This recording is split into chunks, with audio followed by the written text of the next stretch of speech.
मैं हेमंत तोसा और Hemant TV channel से बताना चाहूँगा कि यूनिफॉर्म सिविल कोड की बात चल रही है देश में, लेकिन अभी जो मुस्लिम समुदाय के लिए ट्रिपल तलाक का जो मुद्दा उठा और ट्रिपल तलाक को जो हटाया गया और कानून के दायरे में लिया गया ट्रिपल तलाक को, उसके विषय में आपको बहुत ज़रूरी एक जानकारी रहना और समझना बहुत ज़रूरी है।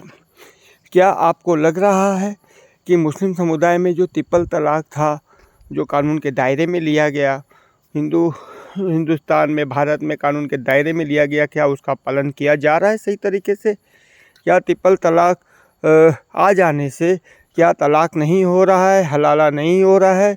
तो मैं फिर भी बताना चाहूँगा, आपको समझना पड़ेगा, अभी भी जो है 95-98% ट्रिपल तलाक होते हैं और 98% शरिया के हिसाब से ट्रिपल तलाक का जो है हलाला भी हो रहा है। अभी कोर्ट में ऐसे केस नहीं आ रहे हैं जो कि ट्रिपल तलाक के बाद 3 साल की सज़ा सुनाई जाए शोहर को, जिस तरीके से मुस्लिम समुदाय में है। और ये केस अभी क्यों नहीं आ रहे? क्योंकि इस केस में मौलाना और मौलवी ने एक फतवा जाहिर किया है जो कि अंदर ही अंदर है, जिसको आउट नहीं किया गया, ना मीडिया के सामने आउट किया गया और ना ही सार्वजनिक किया गया। और ये फतवा ये से जाहिर किया गया है कि अगर आप ट्रिपल तलाक देते हैं तो शरिया के कानून के हिसाब से ये सही है और हलाला जो है वो भी सही है।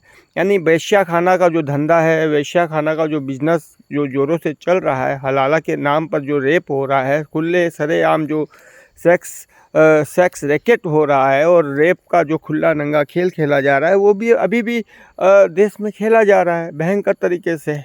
तो ये लोग मान कहाँ रहे हैं?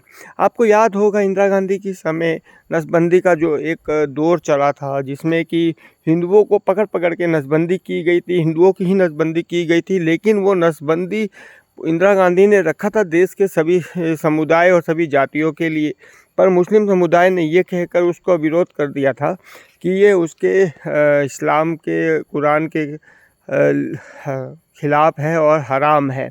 तो ये जो बातें उठी, ये बातें भी अपने आप में दिखाती है कि वो लोग इस कानून को नहीं मानते थे। ट्रिपल तलाक वाली बात भी ये लोग मान नहीं रहे हैं। बुर्का का मुद्दा इतना भयंकर उठा था जो कि खाली स्कूल में नहीं पहन के जाने का था, लेकिन इन्होंने तो ये पूरे देश में बुर्के को लेकर अनाउंस कर दिया था कि जैसा कि बुर्का जो है पूरे भारत में बैंड हो रहा है, लेकिन आज भी लाखों की संख्या में, हज़ारों की संख्या में जो है महिलाएं बुर्का, हिजाब सब पहन के रास्ते पर काला काला पहन कर निकलती है और खुद ही शर्मिंदा हो रही है। तीसरा चीज़ और बताना चाहूँगा कि अजान को लेके अभी भी जो है मस्जिदों से भयंकर तरीके से आवाज़ें आ रही है, जिसमें कि कोर्ट ने ये कह दिया था कि भाई अपना अजान जो है मस्जिदों के सामने से जो है स्पीकर और ये हटा दिया जाए, भोपू।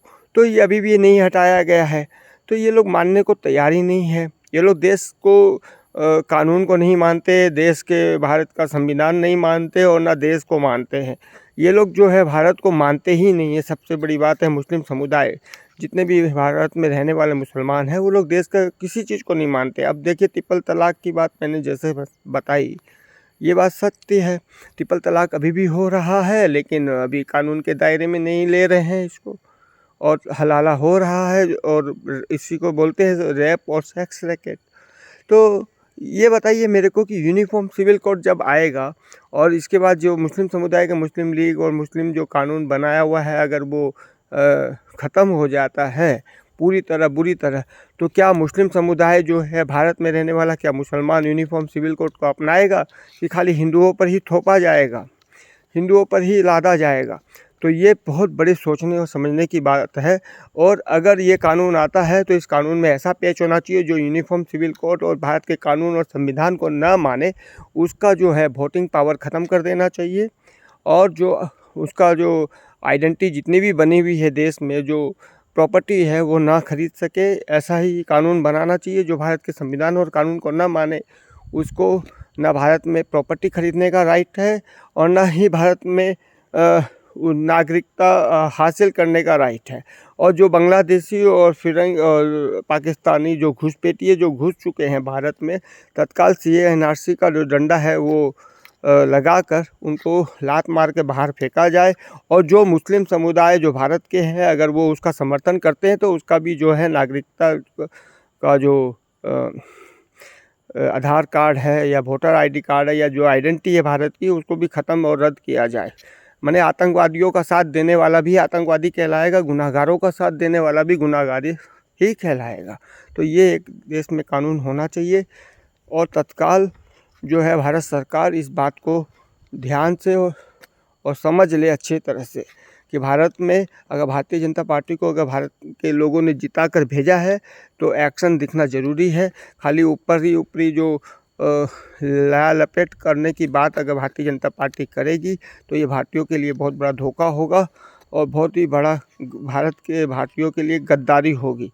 तो मैं बताना चाहूँगा भले कोई भी सरकार आए केंद्र में, अगर वो ना कर सके तो उसको लात मार कर हटा देना चाहिए। भले कोई भी सरकार आए, उसकी पूरी जिम्मेदारी होती है, सरकार की ये पूरी जिम्मेदारी होती है।